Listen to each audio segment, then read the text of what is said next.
Good morning, good afternoon, and good evening, everybody. Welcome to the panel session, Industry Update, the Survival of Public Transport Post-COVID-19, the Need for New Funding and On-Demand Tech-Enabled Mobility. So my name is Lydia Signor, and I'm the Manager for Combined Mobility at UITP, the International Association of Public Transport. Today, I'm your moderator for the next hour, where you will have the chance to have an update on how public transport is coping with the post-COVID-19 challenges and what perspectives technology, in particular on-demand, tech-enabled mobility, can bring to the renewal of the sector. So, as you all know, during the pandemic, public transport operators suffered from plummeting demand, a jump off the cliff, someone would say. However, public service obligations require them to keep services running and going with increased operational costs due to new hygiene and health measures. So the situation, of course, created a financial equation that needs to be solved, but created also opportunities for change and improvement. So authorities and operators right now are investigating ways to insert flexibility and resilience in the system, such as DRT, which is demand responsive transport, as well as they're investigating their implications. On one side, we've seen the public transport operators were able to take on board technology, such as mobile ticketing and vehicle occupancy monitoring. But much more needs to be done if we want to transform mobility of people into something more sustainable on this planet. So we can say that on the other side, we've seen a strong growth in the last 3 or 4 years of on-demand tech-enabled services. And this despite, or perhaps also thanks to COVID-19. Via Van appears to be leading this growth. And observers count that in 2019, there have been something like 90 launches of services by public transit agencies in a B2G to C model. However, majority of these services are on a pilot basis, and much depends on how the services will evolve after the pilot phase. Flexible services require dynamic governance mechanism and the ability to craft effective and responsive partnerships between authorities and operators. UITP supports the sector in its transformation, and as said in the last policy brief published in May, just right after lockdown in many European countries, and I quote, "Cooperation, partnerships, and dialogue are key to enable a redefined public transport system, integrating new complementary services with mass public transport in an efficient and sustainable way." So we are definitely living interesting times for public transport. So with this, I'm happy today to be listening with you to Jonathan Hampson, our expert of partnership at Via Van. After his presentation, there will be a dynamic panel discussion with Jonathan's colleague, Jess Opity, Danny Elford from Stagecoach UK Bus, providing the perspective of a public transport operator, and Steve Ace from Transport for West Midlands, bringing to the discussion the perspective of a public authority. With this, I'd just like to remind the audience that during the presentation, you can already write your questions on the chat box for the speaker, but also for the panelists. And with this, I leave the floor to Jonathan. That's very kind, Lydia. Thank you. Let me just share my screen.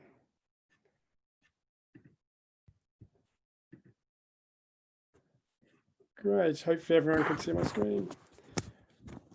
So good morning, everyone. Thank you very much for joining us today. And thank you, Lydia, for that really interesting introduction.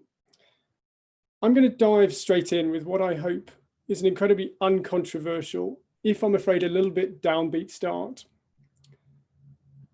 The need for strengthened public transport systems should be very clear to all. We are facing some huge challenges, and I would argue that getting public transport right is absolutely pivotal to many of them. Now, I'm not going to go into detail on each of these challenges as they'll have been covered in many, many presentations elsewhere. But at a headline level, clearly we have a climate emergency. One of the many, many unwelcome side effects of the COVID crisis is that it's been difficult to shake that feeling that it's causing us to take our eye off the ball of the largest crisis we face, and of which transport is a key contributor. Urban congestion remains a chronic problem. Cities have been becoming victims of their own success and are seizing up under the weight of congestion. Our systems of moving people are struggling to function as populations continue to rise. And in our rural areas, a completely different problem.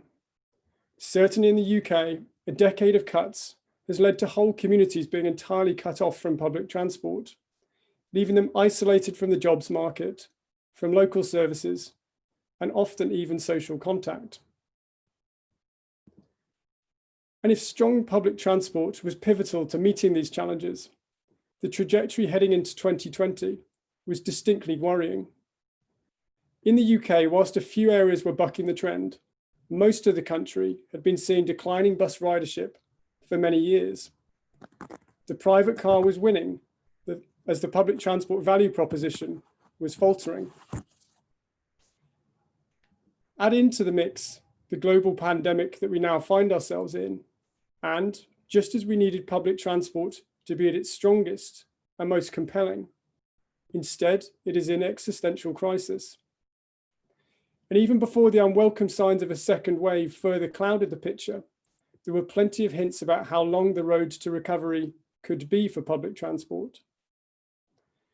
So from this admittedly slightly gloomy starting position, I hope I don't need to make the case today for change.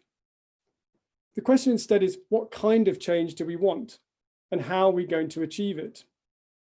The need to build back better is often quoted. But what does this actually mean for public transport? And can we really seize the opportunity to do it? It probably won't surprise anyone listening on the call today to hear that at VIA, we believe that technology should be at the forefront of this change. And it certainly isn't the case of technology is the answer, what's the problem?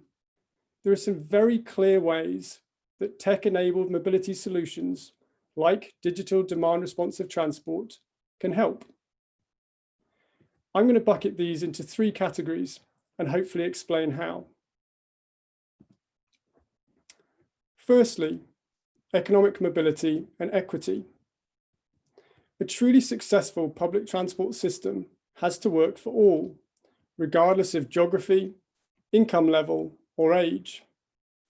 It shouldn't be a case of haves and have-nots. If you're on a fixed bus route, you're good.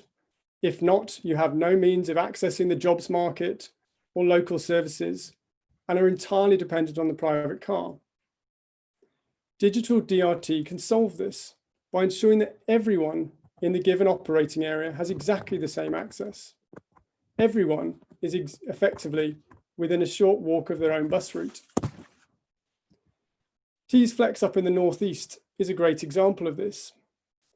An area that had been almost entirely cut off from public transport provision is now connected again, with communities who previously couldn't get a bus at all, now able to get one within half an hour of requesting one. This kind of transport access is absolutely transformative, and you can see this reflected in the scores that it gets from passengers. The second way that technology can help support public transport is through enabling more compelling services at a lower cost. And I'm going to talk about this for three distinct and different, but equally important stakeholders: the individual user, the wider community, and the taxpayer. For the individual user, if public transport is going to be a default option to get around, it has to really deliver versus the alternatives, both in cost and experience. And let's be honest, the private car is a high bar on comfort and flexibility. So how is it going to do this? The first way really isn't rocket science. It has to take people where they want to go, when they want to go there. This might sound like a laughably basic requirement, but it is one that existing public transport provision has been struggling to deliver on in many, many areas.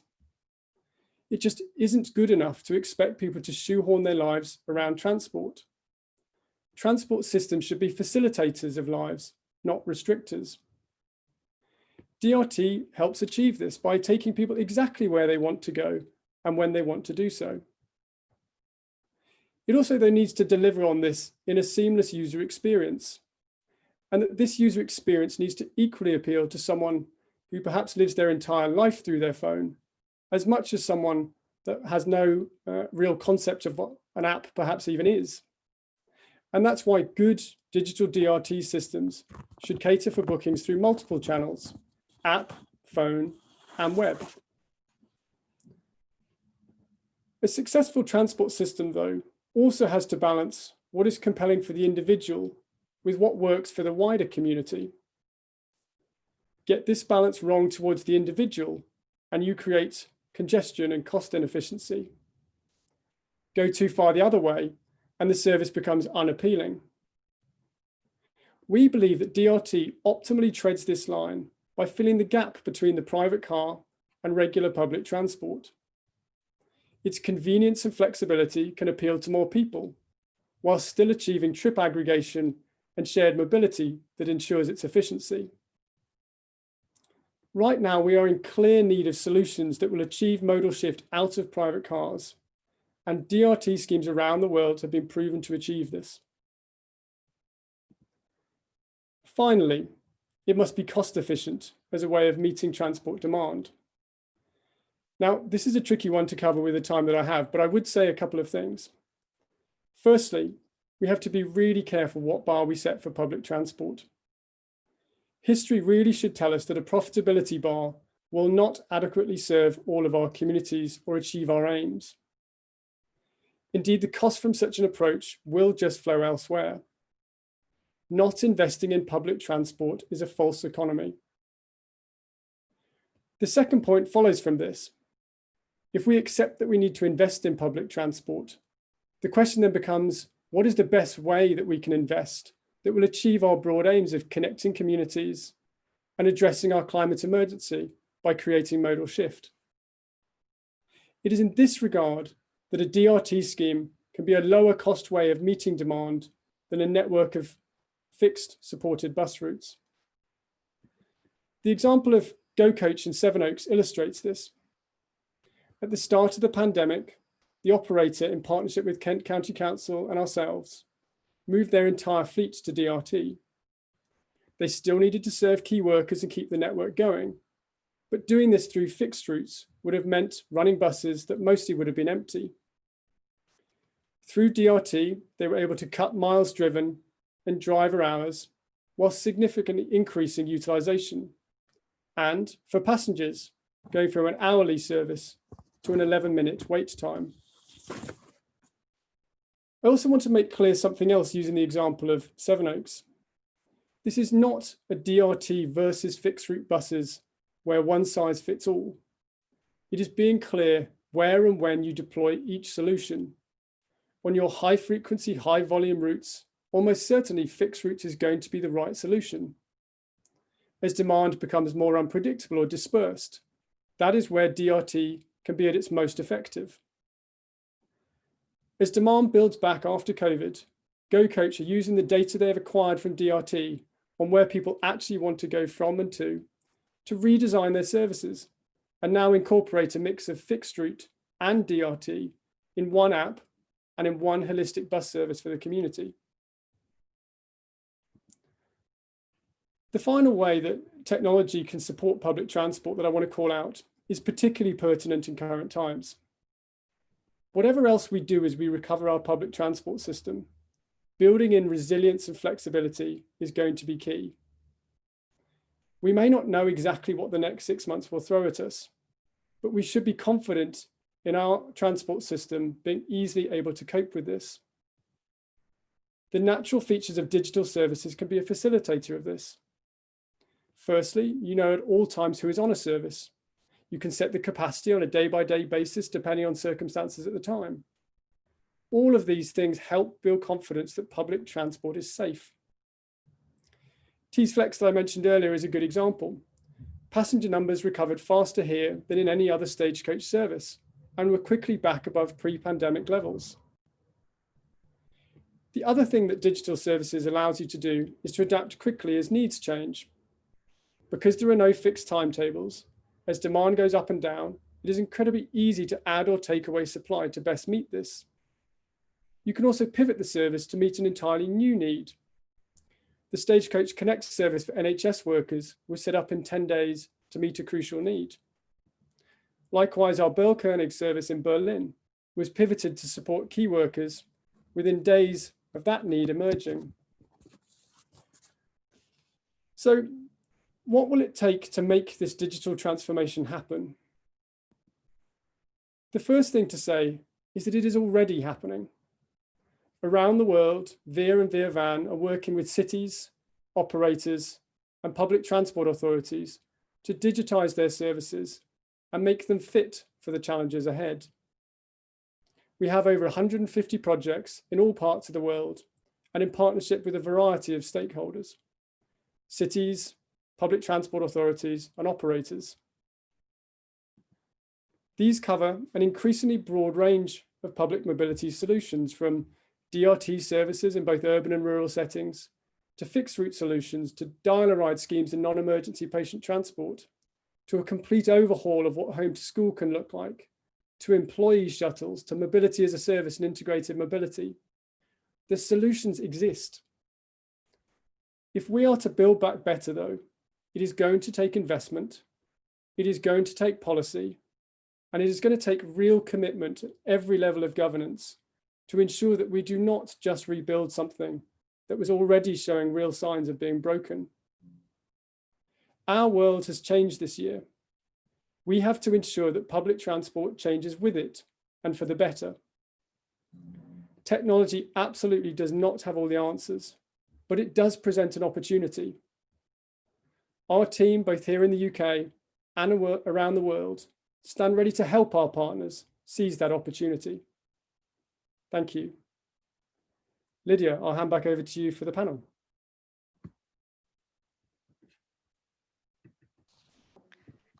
Thank you, Jonathan. Thank you for the overview, great presentation. And of course, yeah, technology is an opportunity, as you say, but much more is required. So let's discuss about this. So if we move on to our panel discussion, I'd like to, introduce the panelists and to ask them actually to introduce themselves and maybe why they do this, just to add maybe in 2 minutes, what are your perspectives on public transport? How is it coping with the COVID-19 crisis? And maybe for Jess, then would be more about the impact on the operations of Via Van. So let's start with Danny, please.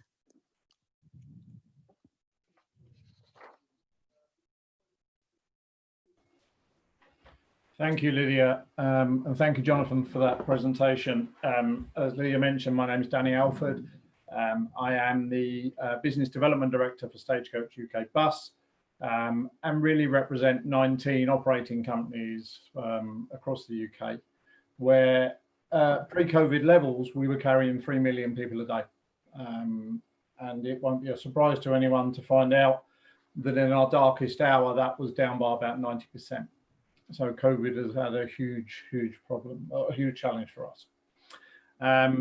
Where our perspective is, I think as an industry, we need to face the collective challenge of growing public transport.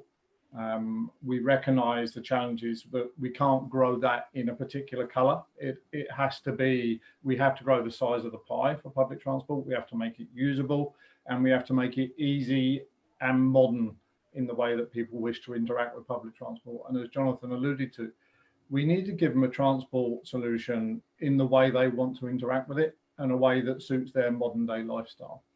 So I think even without COVID, the industry was facing a challenge. Jonathan highlighted the fact that numbers were decreasing. We had a challenge there. We've got significant financial and commercial challenges around the UK without COVID, and COVID has come along and kind of highlighted that problem. So as Stagecoach UK Bus, we do recognise there is a significant challenge coming up, made worse by COVID. But I think what it actually has done is focus us on the real problem. And I suspect the solutions that were needed will be the same, regardless of whether COVID existed or not. So I think in our darkest times, we should look at inspiration, and maybe COVID's given us that. It's given us an opportunity to change the way we think. So that's our Stagecoach introduction. So thank you. Thank you, Danny. I'd like to give the floor to Steve. Please introduce yourself to our audience and let us know what you think about how public transport is doing. Hey. Hi, everybody. Thanks for inviting me onto this panel. My name's Steve Hayes. I'm head of network transformation at Transport for West Midlands.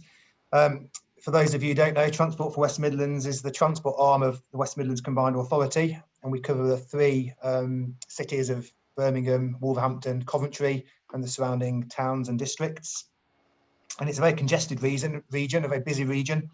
So having a great public transport network is really important so that people can travel around, meeting our air quality objectives, our carbon reduction objectives, and providing good access for the residents as well. Around 30% of the population don't have access to a car, so public transport is really important.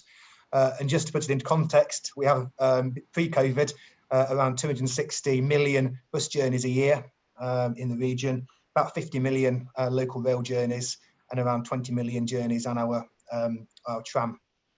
So, you know, big business in the West Midlands is public transport. So my role is head of network transformation. I've been in post for about 3 months now.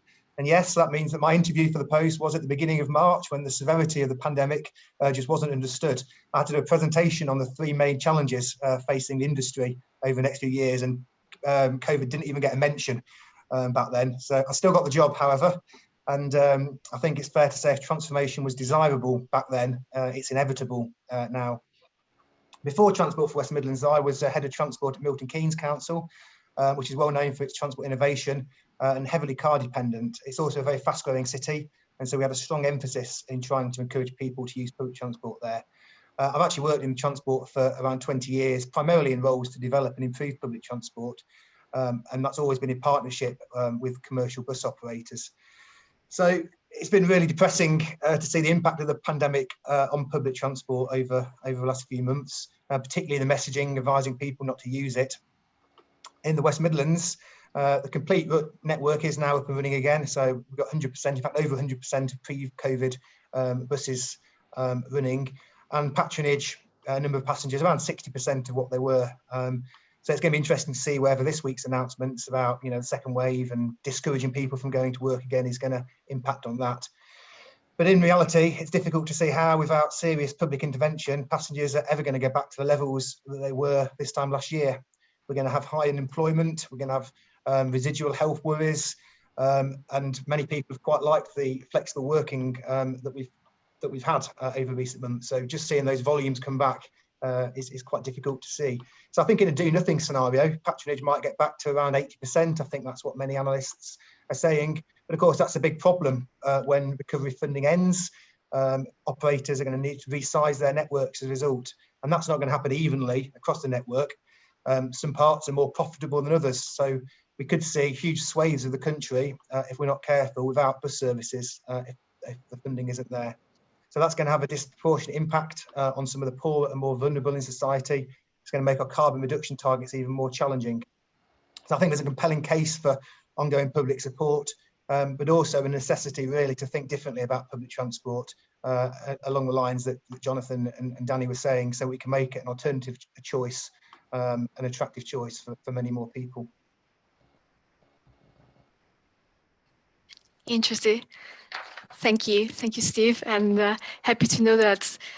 Me too. I started at UATP in March, so happy to see that I'm not the only one starting this crazy time. So challenging. Okay, so our last panelist, Jess, please. Yes, hi. I'm Jess Garpetate. I work with Jonathan in our UK team, and I guess I spent quite a lot of my time at BVAN focusing on sort of our launch and operations of our business. And honestly, like, I think Jonathan laid this out. We're a technology partner. And so for us, our impact has been kind of the impact that the local authorities and bus operators that we work with have felt. And given like the crazy changes and sort of the huge reductions in patronage, I think for us, the two things that probably have come through the most in this pandemic have been sort of the need for urgency and flexibility. You know, we used to think that launching a service quickly was, you know, signing a contract over several months, working collaboratively with a partner to kind of think through service parameters. And all of a sudden, during the pandemic, we've had to launch services within a week. And, you know, partners, not surprisingly, have kind of, you know, with services with 20 or 30 vehicles have overnight said, actually, we only need 4 and we want it to cover more roads and less roads. And then during these hours, we need it to cover these hospitals. And so all of a sudden, we've had to just be a lot more hands-on, a lot more reactive and a lot more flexible. But I think the one thing it has taught us through this is that being that flexible has meant that, you know, as the government regulations have changed, we've been able to change our services accordingly. And hopefully it has meant that our partners have been able to, 1, provide better quality of service, but 2, being able to save money when the time has made sense to do so. And so that sort of collaboration and sort of close working together, I think, has been a sort of fundamental learning through the pandemic. So a little bit of a bright spark out of all of the doom and gloom there. Yeah, indeed, I see. You've been very busy actually launching at the last minute new services. So that's pretty amazing. And actually we have questions coming through the audience. That is very good. So I remind audience you can ask questions. And actually to Jess, there are a few questions. One is about how quickly can on-demand services be set up. So if you can tell us a bit more about the time scale in the UK, for example. So I think, like, honestly, you know, we've actually, like, when I say we've launched services within a week, like, we have signed a contract and within a week we have had a service up and running. Now, obviously, you know, a lot of these things take time. You need to understand sort of what are the service dynamics, how do these cities want to respond. But I think in a lot of these scenarios where you're running, you know, I think these were crazy times. You know, you're in a city where that demand has dropped by 90% and you're running 30 fixed route buses that are empty. I think a lot of people at the time were like, this just makes no sense. And so all of a sudden coming in quickly and saying, okay, let's take these 30 vehicles, let's make them 4 vehicles that can go anywhere on demand. We actually provide a better quality of service at significantly lower cost. Obviously, you want to do that quickly. Now, are the service parameters all perfect? Have you kind of got all of the messaging correctly and the branding perfect? Probably not. And so these things probably take a little bit more time. But if it's about like, hey, we've got a problem and we need help, and, you know, can someone help us fix things quickly? I think one of the things I'm incredibly proud of from a team perspective, and Danny can probably speak to this a little bit. I think we've had a few pretty quick services launch with Stagecoach. And I think even they were surprised that we were able to actually pull it off. I think the truth is that, like, when people are in pain, like, we are a responsive, like, yeah, we really consider ourselves partners. And so we have thrown ourselves in ways that have kind of meant that we can cut timescales and get these things done quickly. I don't know, Danny, if you want to jump in there and give us a shout out. Yeah, happy to. And you're right. We did some stuff in some very short order. I guess it's quite exciting, actually, that the limitation on how quickly we can do things is about how quickly we can teach people to integrate and how quickly we can teach people to learn how to use it.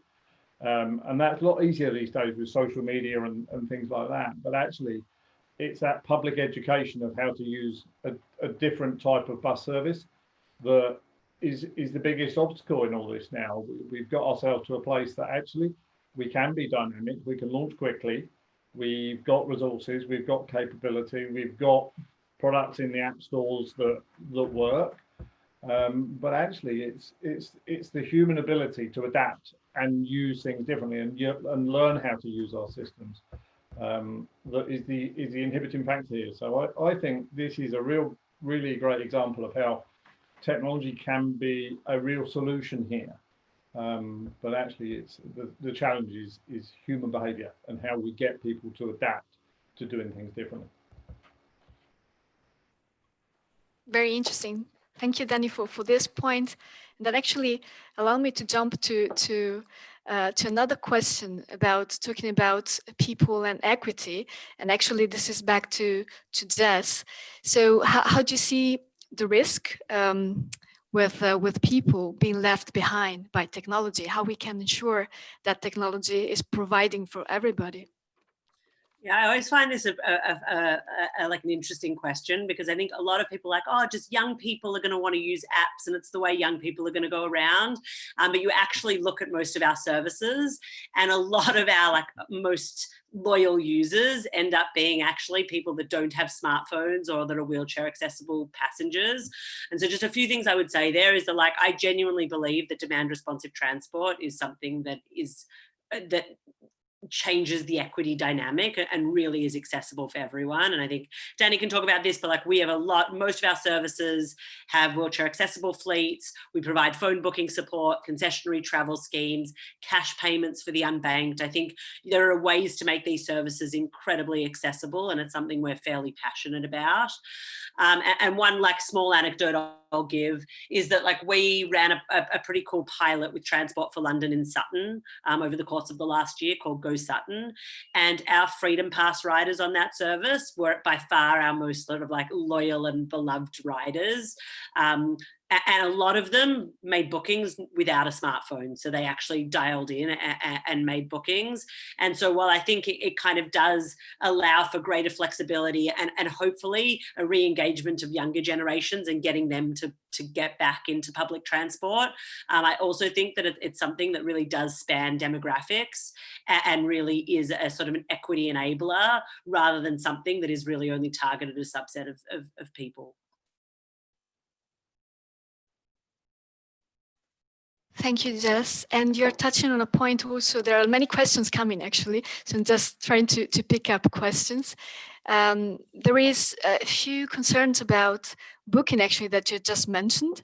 Some people is asking regarding to booking, if from one side, if it's customer is possible to book in advance. I think is that what they meant for future journeys, like, because some passengers like the reassurance that they can book their journey in advance. That's from one side. And on the other side, there are people asking, how does On Demand meet the Disability Act for booking space? So maybe we can go through this with Jess and then maybe go to Steve.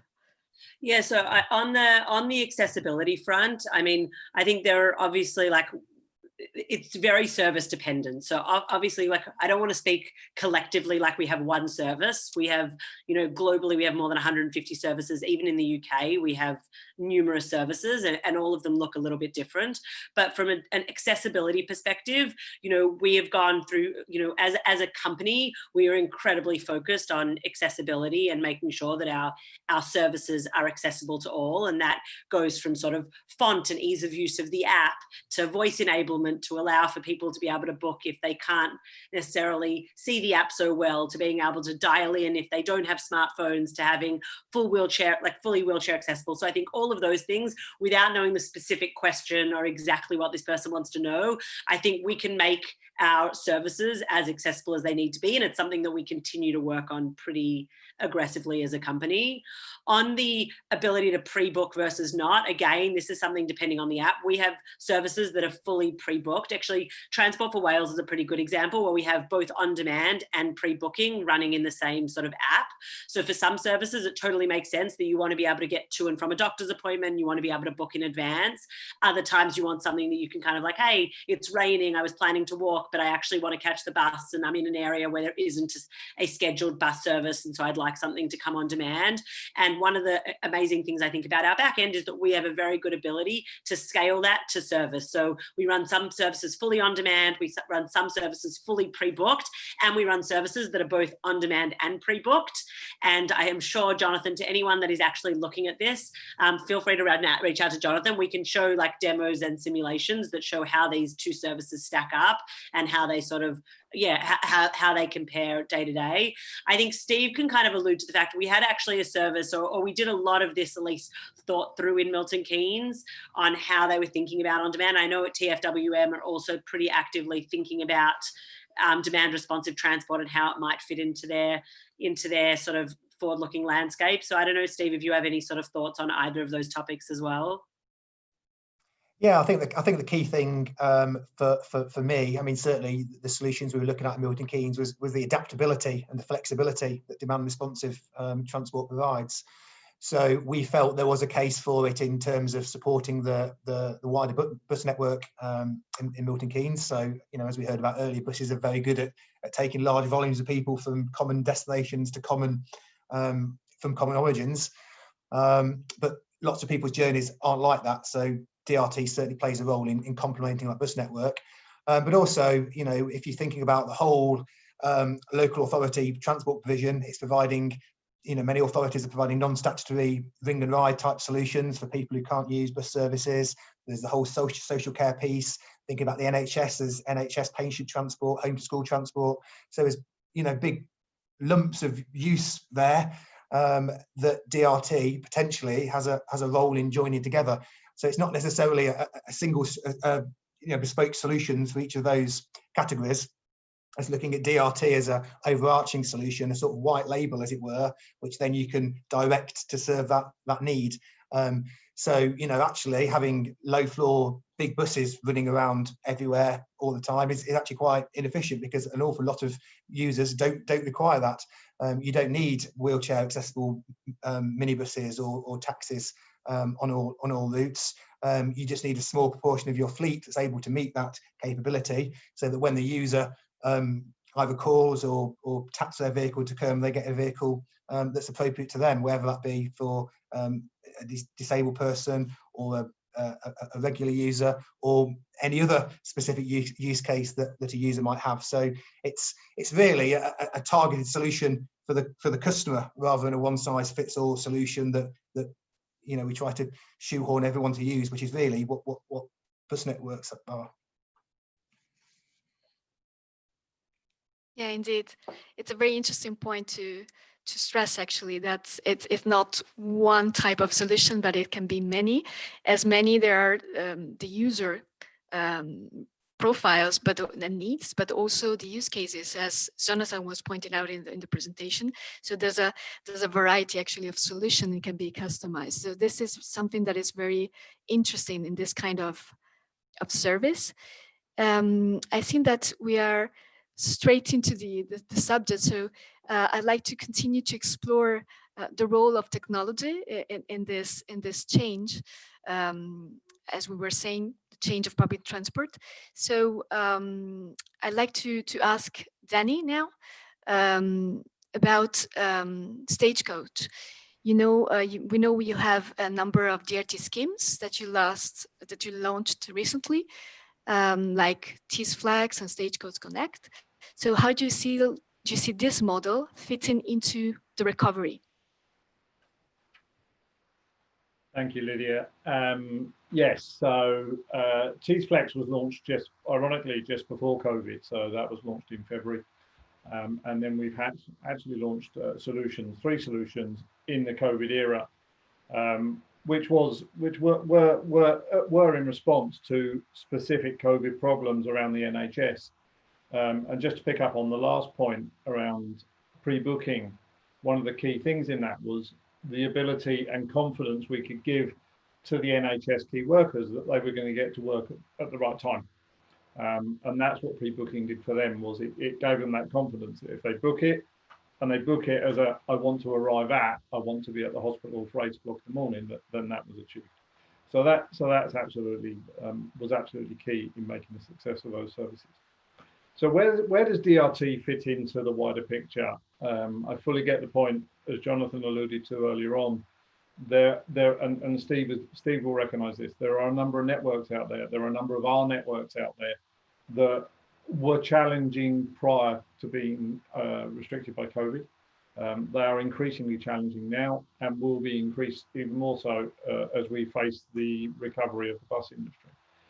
I think just looking generally around how we solve that problem is DRT cannot be a unique and standalone solution. It has to be an integrated part of the wider transport platform.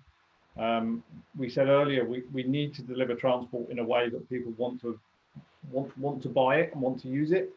And people will always want technology, or a lot of people will want technology to drive their choice of travel. And if we can present that to them in a way that's joined up, and we use DRT as part of a feeder network of the wider business, and I know we're also talking about mobility as a service and parts of that as well. This isn't just about DRT and bus. This is about people's journey and people's travel patterns.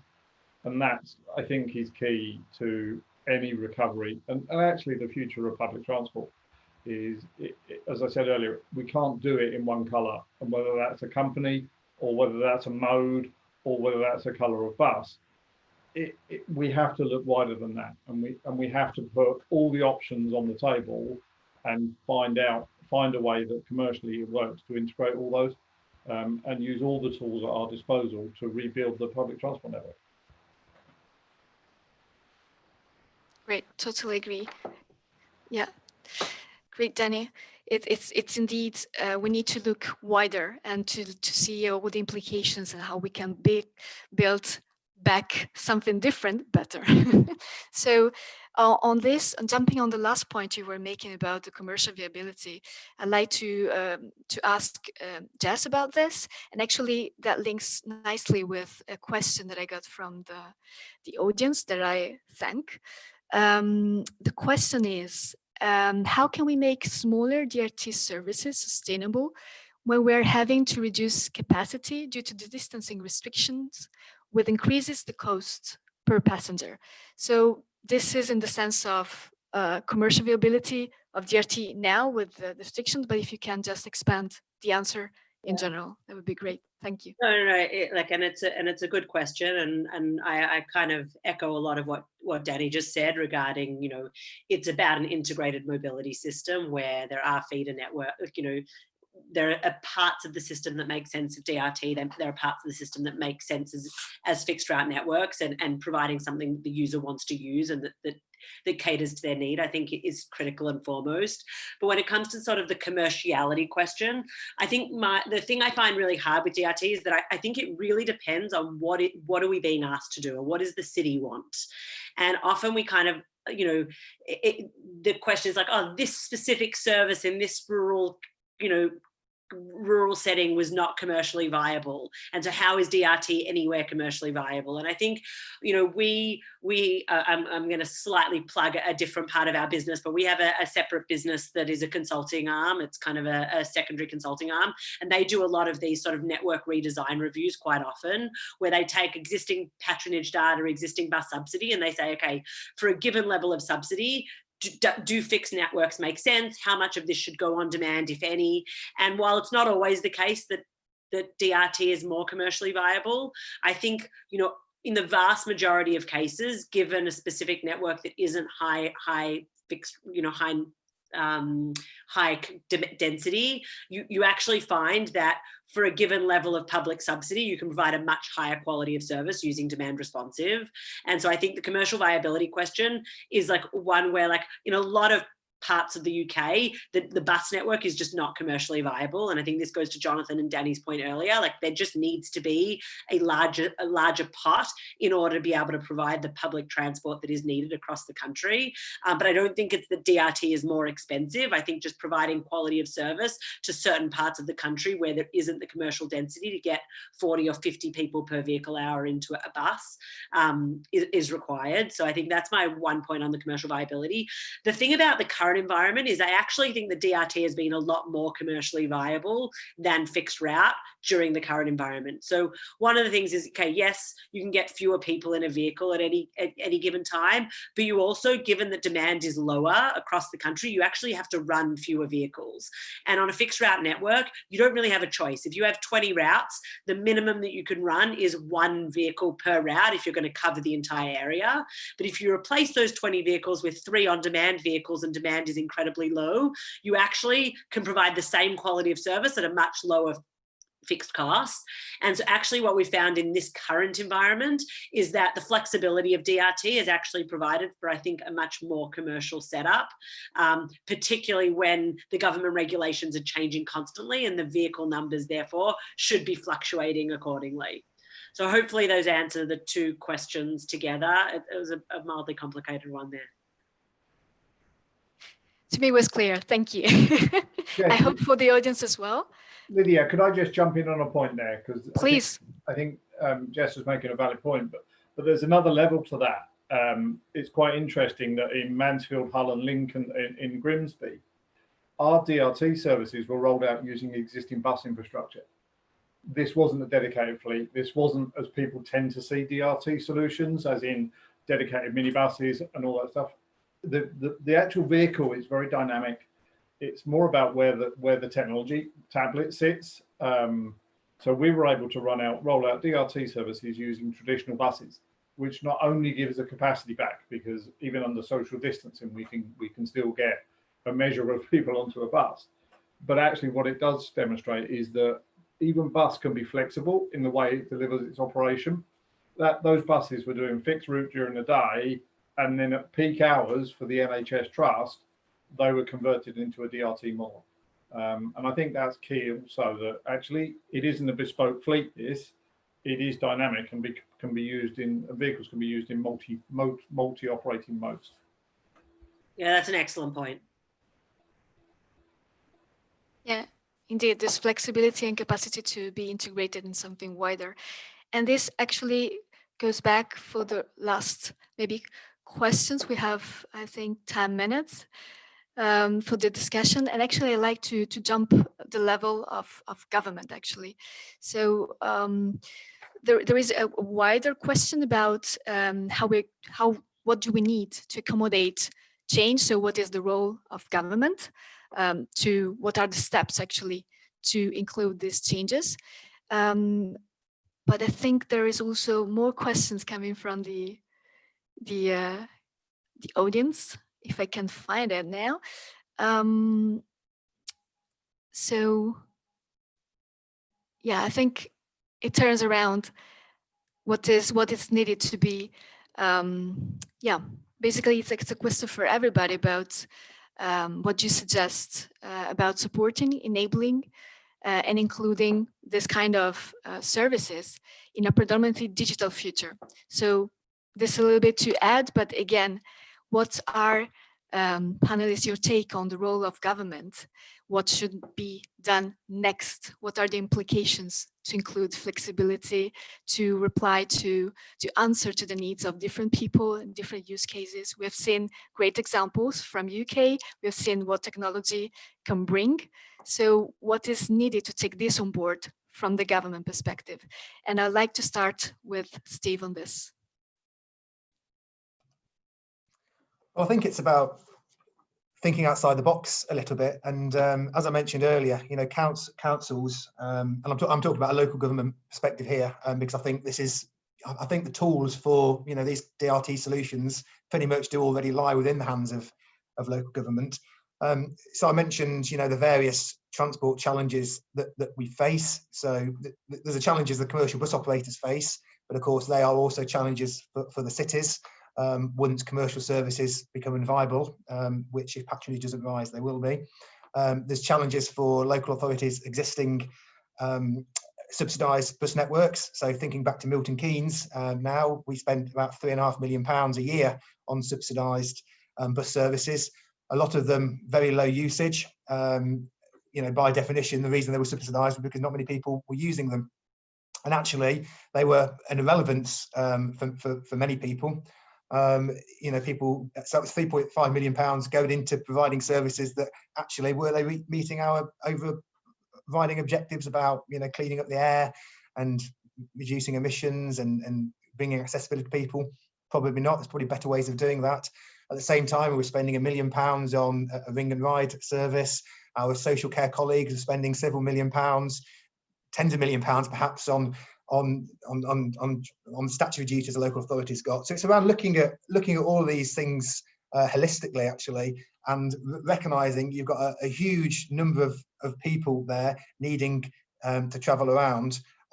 You've got lots of vehicles providing those services, which, you know, look a certain kind of vehicle for a certain kind of purpose, but those vehicles don't have to look like that. So as Danny said, it's about repurposing your fleet at different times of the day, but it's about unleashing the technology to enable all of that to happen. So when we were talking to Veervan in Milton Keynes about, initially was around supporting our bus network, but we soon realised that actually you only really get the benefits from it if you start to bring in the ring and ride into that discussion, and you bring the social care into that discussion, and you bring the home to school transport into that discussion. So I think actually the tool is already there, but often within a local authority, those different skills, those different conversations are happening perhaps within silos, maybe within that authority. So it's understanding how the local authority works. And I think, when I was in Milton Keynes and we were talking to Veervan about it, Jess would ask me, well, perhaps we could support, this use case here.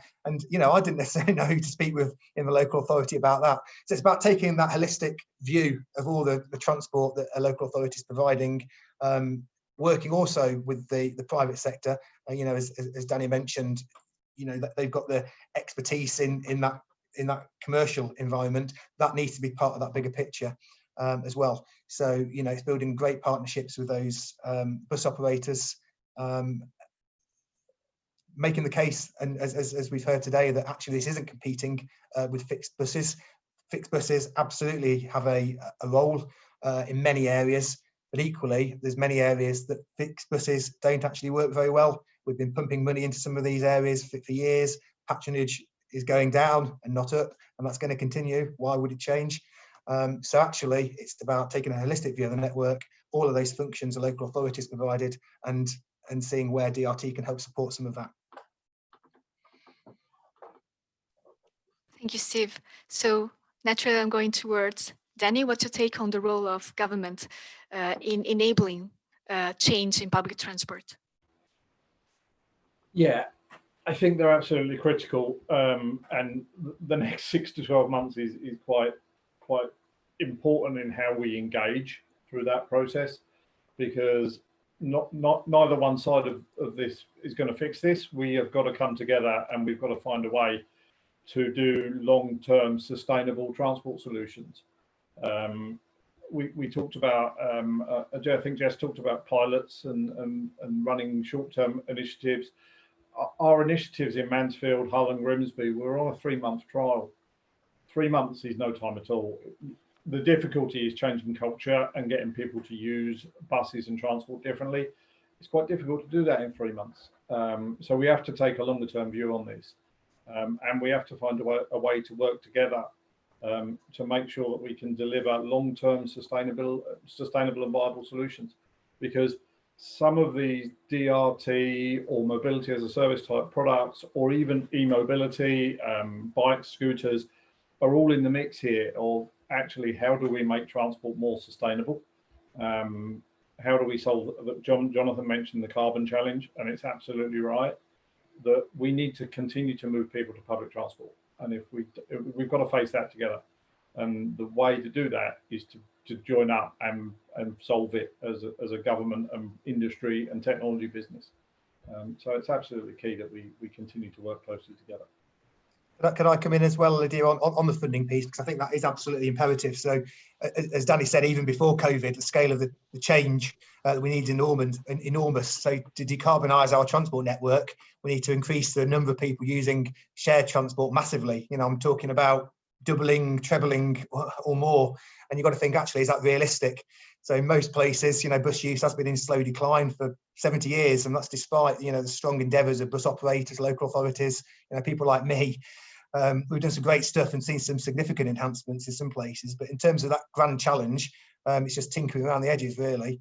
So we need to make sure that all the money that is coming in from government, and there's lots of money coming into the industry at the moment from government, but it needs to be properly targeted at initiatives that are going to grow patronage and also reduce operating costs, so the overall system can operate more efficiently. So if you look at CBSSG, which is the emergency COVID recovery fund for bus operators at the moment, that's been really effective in keeping buses on the road. But as government seeks to reduce that money, which inevitably is going to need to do at some point, effectively that money is just paying operators in many cases to transport empty seats around. Is that the best use of that money? It's a very blunt instrument.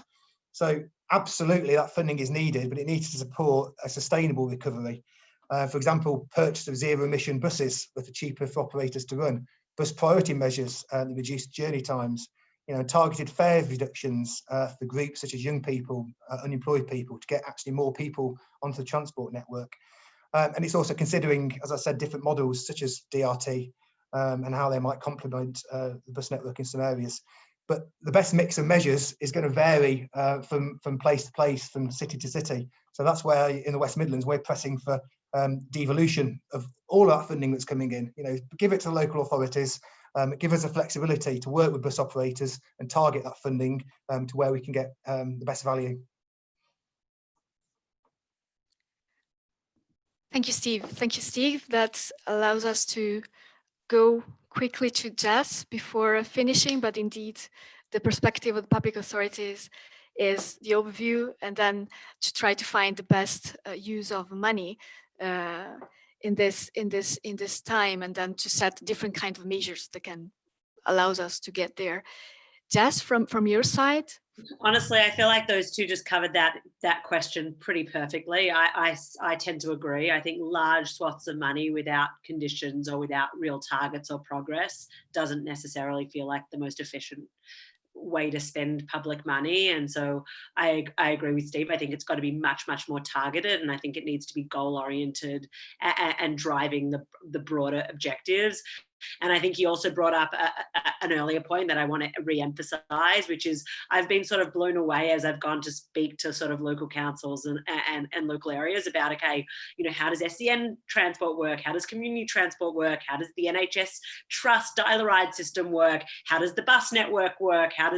And just there's 7 different departments working largely on transport and accessibility, all with different fleets, all with different funding pots, and not a lot of clarity about how these things work together.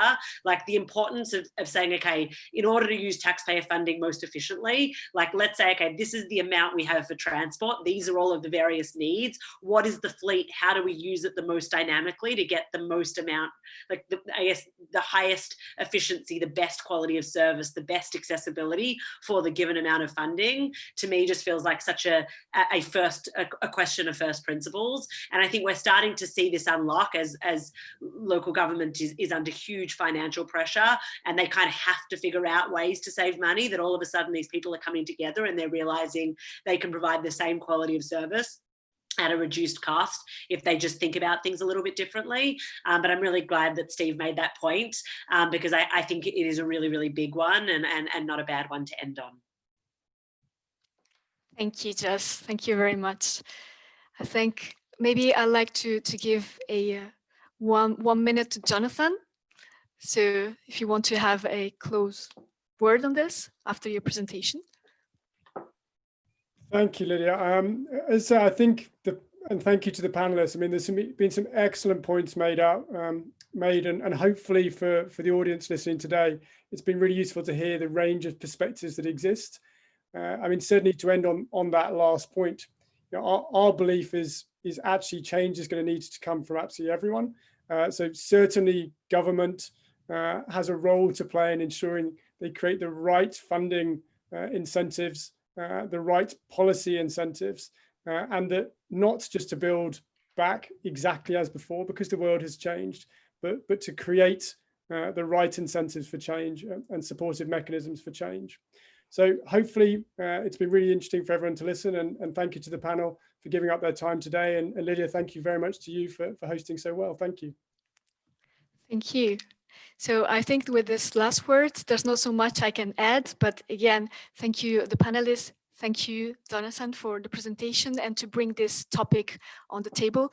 I think that many people in the audience were interested, seeing the questions that they were coming in. So I'm very sorry that I could not ask all of them, but maybe you can try to ask the organizer, and then maybe we can reply by email and continue this inspiring conversation about on-demand tech-enabled services, how they can fit into a bigger picture of public transport to tackle the future challenges that we have before us.